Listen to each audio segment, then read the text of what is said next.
Good morning students. तो आज screen पर आप देख ही रहे हो, फ्लेमिंगो का चैप्टर स्टार्ट करेंगे। विस्टाज और फ्लेमिंगोज का फर्स्ट चैप्टर हमारा हो चुका है ऑलरेडी, एक पोएम जो है वो हो चुकी है हमारी, ठीक है। तो आज इसका सेकंड चैप्टर जो है वो हम स्टार्ट करेंगे। तो बड़ी ही अच्छी स्टोरीज़ हैं इसमें कि चैप्टर का नेम है लॉस्ट स्प्रिंग। स्प्रिंग क्या होता है?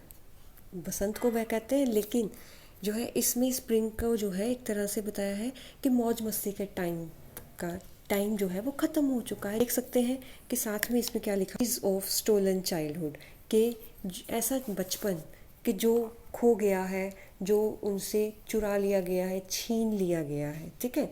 तो इसमें ये जो है दो स्टोरीज़ हैं और दोनों स्टोरीज़ में जो है वो ऐसे बच्चों के बारे में जो है वो बताया गया है जो स्लम एरियाज़ में रहते हैं, ठीक है, और कैसे एक्सप्लॉइट हो रही है, वो हो रहे हैं, उनकी फैमिलीज़ हो रही हैं।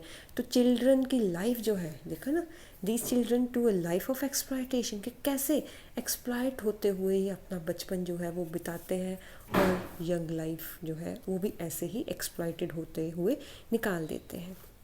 तो अब स्टार्ट करते हैं। तो फर्स्ट इसमें जैसे है, sometimes I find a rupee in the garbage.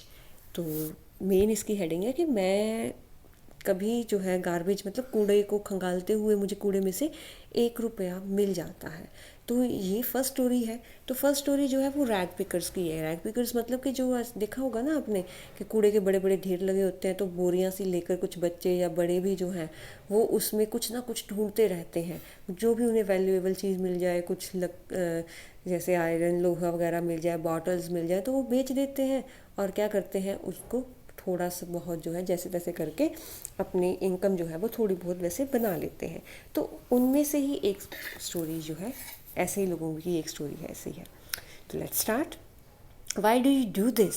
I asked Sahib, whom I encounter every morning scrounging for gold in the garbage dumps of my neighborhood. तो कहते ऑथर जो है साहिब नाम का एक लड़का था। कहते रोज़ मैं जब भी जाता था, उधर से गुज़रता था, तो मेरे पड़ोस में जो गार्बेज के डंप्स थे, ढेर लगे हुए थे, उनको खंगालता था, उनको ढूंढ, उसमें से कुछ ना कुछ जो है वो ढूंढने के लिए लगा रहता था। तब मैंने पूछा, तुम ऐसा क्यों करते हो? Saheb left his home long ago. तो साहेब कई साल पहले अपना घर छोड़ चुका था। Set amidst the green fields of Dhaka, his home is not even a distant memory. तो कहते कि ग्रीन फील्ड्स के बीच में ढाका में हरे भरे खेतों के बीच कहते उनका घर था, जो कि उसकी कहीं भी दूर दूर की अब यादों में वो घर उसको याद भी नहीं होगा। There were many storms that swept away their fields and homes, his mother tells him. तो उसकी मदर यही कहती थी कि ढाका में हमारे बड़ा अच्छा घर था, हमारे खेत थे, और कहते हमारे जैसे कई लोगों के और भी खेत और घर थे। तूफान ने वो सब कुछ तोड़ गिराया, सब कुछ ढह गया, सब कुछ ख़त्म हो गया। That's why they left looking for gold in the big city where he now lives. और कहते इसलिए हमने वो जगह छोड़ दी, बड़े शहरों में आ गए। लुकिंग फॉर गोल्ड, सोने के लिए नहीं, सोने का मतलब, गोल्ड का मतलब यहाँ पर कि पैसा बड़े शहरों में जो है वो हम रहकर कमाएं। I have nothing else to do, he mutters looking away. तो वो अपने मुंह में बड़बड़ाता है, नीचे ढूंढता हुआ, देखता हुआ कि कहते मेरे पास और कुछ नहीं है करने को। Go to school, I say glibly, realizing immediately how hollow the advice must sound. तो फिर कहते मैंने भी हंसते हुए कहा कि उससे कि स्कूल जाओ। और फिर कहते मुझे एकदम से रियलाइज़ हुआ कि मेरी एडवाइस जो है, मैं जो उसको सलाह दे रहा हूँ, कितनी खोखली है, उसमें कोई दम ही नहीं है, क्योंकि ऐसे वादे तो कई सारे और भी कर देते हैं ना। तो ऐसा ही कहते उसका भी हिसाब था। There is no school in my neighbourhood, when they build one I will go. तो उसका सीधा आंसर था, कहते मेरे पड़ोस में कोई स्कूल नहीं है, जब कोई बनाएगा तब मैं चला जाऊँगा। If I start a school will you come, I ask half joking. तो मतलब कि मजाक में मैंने उससे कहा, अगर मैं स्कूल बनाऊँगा तो तुम आओगे? Yes he says smiling broadly. तो कहते बड़ा खुश होकर कहता है कि हाँ मैं आऊँगा। A few days later I see him running up to me. Is your school ready? तो कुछ दिन बाद कहते वो मेरी तरफ आता है दौड़ते हुए और पूछता है तुम्हारा स्कूल तैयार हो गया? It takes longer to build a school, I say, embarrassed at having a promise that was not meant. तो फिर मैंने कहा कि काफ़ी टाइम लगता है स्कूल बनने को, और मुझे कहते हैं एम्बेरसमेंट फ़ील हुई, मुझे काफ़ी शर्मिंदगी फ़ील हुई कि मैंने ऐसा एक प्रॉमिस कर दिया मजाक मजाक में जिसका कोई मतलब ही नहीं था. But promises is like mine abound in every corner of his bleak word. तो कहते उसके लिए हर दुनिया के इसका जो काला वर्ड है, काली दुनिया है, अंधेरे से बनी भरी हुई दुनिया है ना, तो कहते हैं मेरे जैसे कई सारे प्रॉमिस जो है करने वाले हैं. तो ये एक तरह से जो है वो आयरनी करी है कि जैसे अब इलेक्शंस का टाइम आता है ना, तो बड़े बड़े जो हमारे पॉलिटिशियंस होते हैं तो वो सारे के सारे करते हैं ना कि हम ऐसा करेंगे, हम ऐसा करेंगे. तो वो यहाँ पर कह रही कि कई सारे मेरे जैसे तो कई सारे प्रोमिस ऑलरेडी उन लोगों को कर किए हुए हैं. After months of knowing him I ask him his name. तो कहते उसका नाम कई महीने तक मैं उसको लगातार हम दोनों की जो है वो मीटिंग होती थी. फिर मैंने उसका नाम पूछा. साहिब आलम ही अनाउंसेस. तो कहते उसने फिर बोला मेरा नाम साहिब आलम है. He does not know what it means. तो कहते उसने नाम तो बता दिया लेकिन उसका मीनिंग उसको नहीं पता था. साहिब आलम पता है ना, बड़े बड़े पुरानी मूवीज़ देखते हो तो साहिब आलम किसको बोलते हैं कि जो भी किंग वगैरह होता है ना उसको बोलते थे, राजा वगैरह को, एम्परर को. तो कहते नाम तो उसने रखा हुआ था, साहिब आलम था उसका, बट उसे मीनिंग नहीं पता था. If he new it's meaning, कहते हैं अगर उसको मीनिंग पता होता. लॉर्ड ऑफ द यूनिवर्स, इसका मतलब क्या है कि यूनिवर्स का, इस ब्रह्मांड का भगवान. He would have a hard time believing it. तो उसको बहुत टाइम लगता इसका उसको जानने में कि हाँ बिलीव करने में कि मेरा नाम साहिब आलम है और मैं यहाँ पर कूड़ा जो है रैग पिक कर रहा हूँ, कूड़े में से अपना सामान ढूंढ रहा हूँ. Unaware of what his name represents he roams the streets with his friends. तो अपने नाम का मीनिंग जानने की बजाय, मतलब कि वो उसको कोई मतलब नहीं था उससे अपने नेम के मीनिंग से. तो वहाँ पर जो है फिर कहते वो इधर उधर रोम्स, मतलब कि घूमना, अपने दोस्तों के साथ घूमता रहता था. An army of bear foot boys who appear like the morning birds and disappear at noon. तो कहते नंगे पाँव ऐसे लड़कों की आर्मी थी एक, वो जो सुबह बर्ड्स की तरह घूमना शुरू होती थी और दोपहर को एकदम से गायब हो जाते थे. Over the months I have come to recognise each of them. तो बार कि मंथ टू मंथ जो है वो उनका टाइम बीतता गया, मिलते गए, और कहते फिर मैं सभी का नाम जो था वो मुझे पता लग गया. Why aren't you wearing chappals, I ask one. तो एक से पूछा, कहते तुम चप्पल क्यों नहीं पहनते हो. My mother didn't bring them down from the shelf, he answers simply. तो कहते एक तो आंसर दिया, कहते मेरी मदर उसको शेल्फ से नीचे उतारती ही नहीं है, मतलब छुपा के संभाल के रखे हैं मदर ने. Even if she did, he will throw them off, adds another who is wearing shoes that don't match. कहते कि अगर उसको मिलते भी हैं तो ये डाल कि ये अगर मेरी उसकी मदर उसको देती भी है पहनने के लिए तो ये फेंक देता है. तो एक लड़का जो था, दूसरा लड़का बोला जिसने शूज़ जो थे वो बेढंगे से डाले हुए थे, कोई मैच ही नहीं था उसका. When I comment on it he shuffles his feet and says nothing. तो कहते जब मैंने फिर उसको पूछा कैसा क्यों करते हो, तो अपने पैर उसने डगमगाए से पटकने लगा और फिर कुछ नहीं कहा. I want shoes, says a third boy who has never owned a pair of all his life.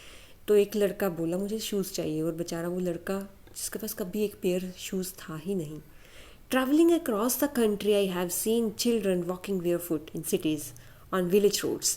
तो कहते पूरी कंट्री में मैंने चक्कर लगाया है, मैं घूमा हूँ, तो मुझे जो है कहते बच्चे कई सारे दिखे जो नंगे पैर थे, वो सिटीज़ में हो चाहे विलेज में हो, नंगे पैर सड़कों पर जो थे वो घूमते थे. It is not lack of money but a tradition to stay barefoot is one explanation.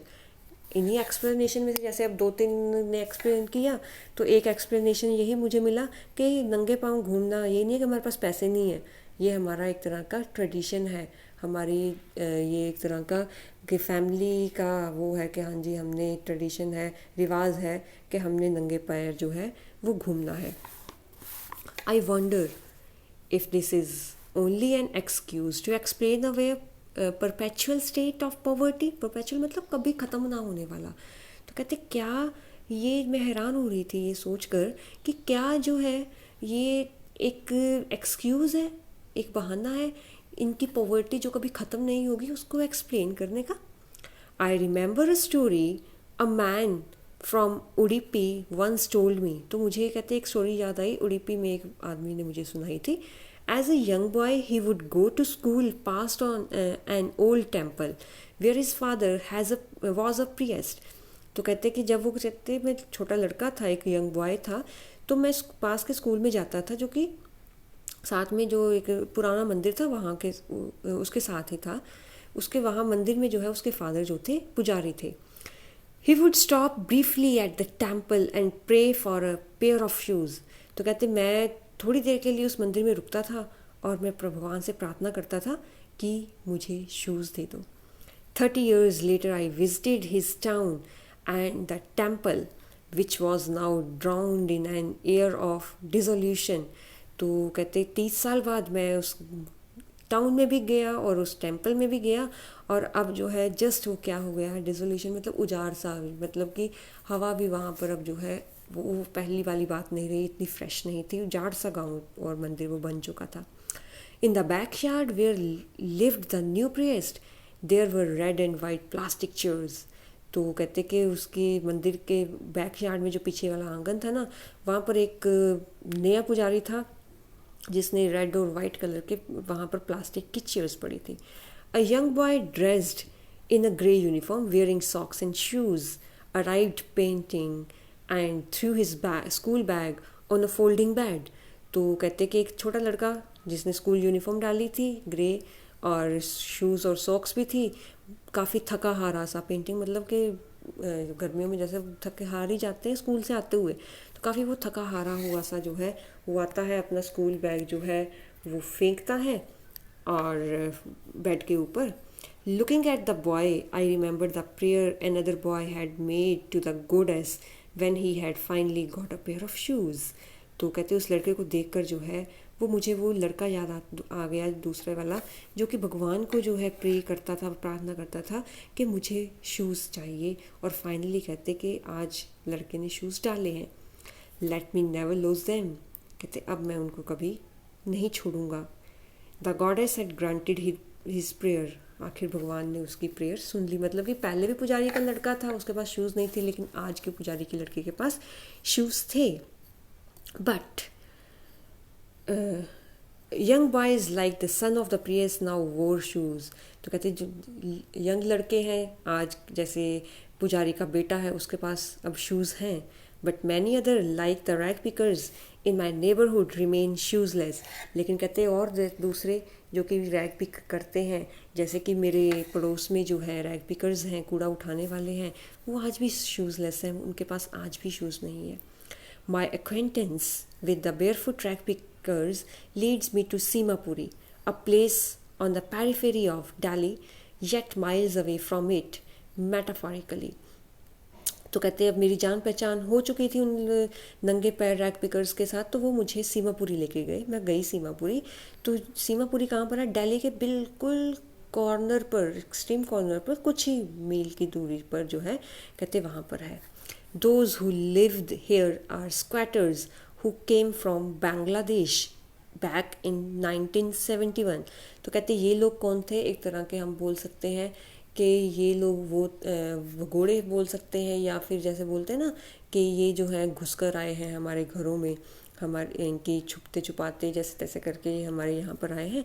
तो बांग्लादेश में जो है वो आए हैं, बांग्लादेश से 1971 के बाद।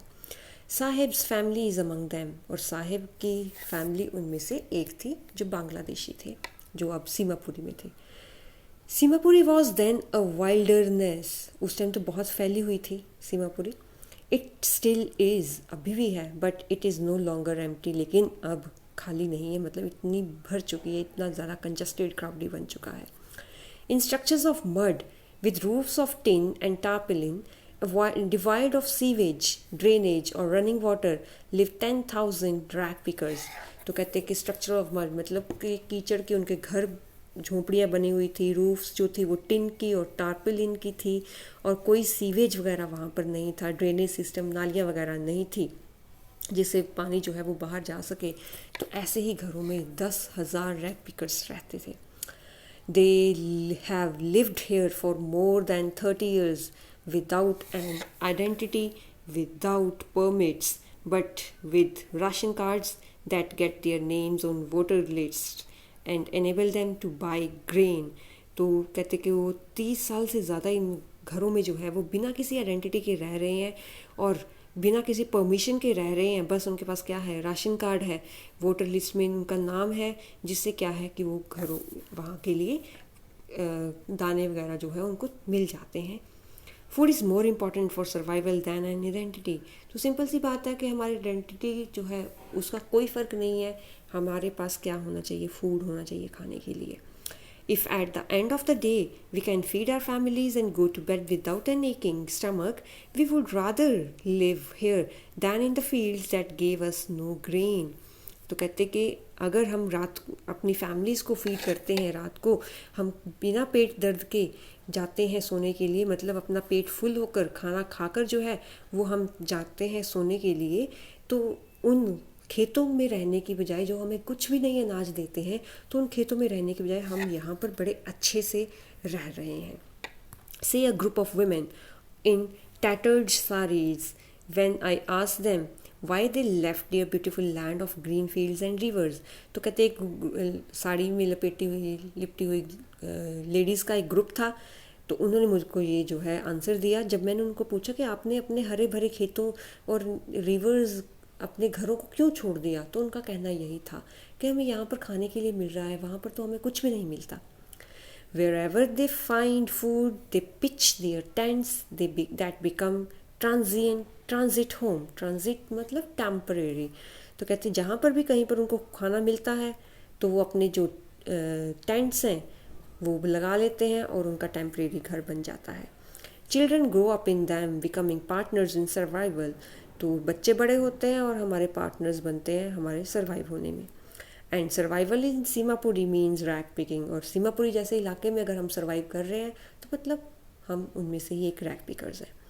Through the years it has acquired the proportions of a fine art. कई सालों तक तो कहते हैं, कई सालों साल जो है ये एक बहुत ही अच्छी आर्ट बन चुकी थी कि रैग भी करते हैं, कैसे करते हैं। Garbage to them is gold. तो कूड़ा तो उनके लिए सोना था, मतलब पैसा था। It is their daily bread, a roof over their heads, even if it is a leaking roof.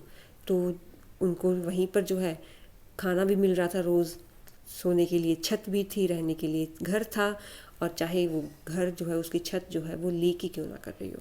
But for a child it is even more. लेकिन एक बच्चे के लिए तो वो उससे भी ज़्यादा था, क्योंकि उनका बचपन, उनका सब कुछ वहाँ पर बीत रहा था बड़े अच्छे से। I sometimes find a rupee, even a 10 rupee note, Sahib says, his eyes lighting up. तो साहिब कहता है कई बार तो मुझे उसमें से 1 रुपया भी मिल जाता है। एक बार तो कहते हैं कि मुझे 10 का नोट भी मिला, तो ये बताते हुए उसकी आंखों में चमक थी।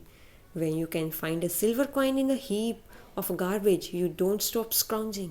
कहते हैं अगर बाई चांसली आपको चांदी का सिक्का मिल जाए उस गार्बेज में से, तो आपकी भी आदत है कि आप उस कूड़े को खंगालोगे। For there is hope of finding more, क्योंकि वहाँ पर होप होगी, एक आशा होगी कि हमें और भी मिल सकता है। It seems that for children, garbage has a meaning different from what it means to their parents. तो ऐसा लगता था कि बच्चों के लिए उस गार्बेज का मीनिंग जो है कुछ डिफरेंट है उनके पेरेंट्स से। For the children it is wrapped in wonder, for the elders it is a means of survival. तो बच्चों के लिए तो ये था कि वंडर से, हैरानी से भरा हुआ एक पिटारा था जिसमें से कुछ भी निकल सकता है। लेकिन जो बड़े थे तो बड़ों के लिए, एल्डर्स के लिए वो था कि हमें इससे पैसा कमाना है ताकि हम खाना खा सकें।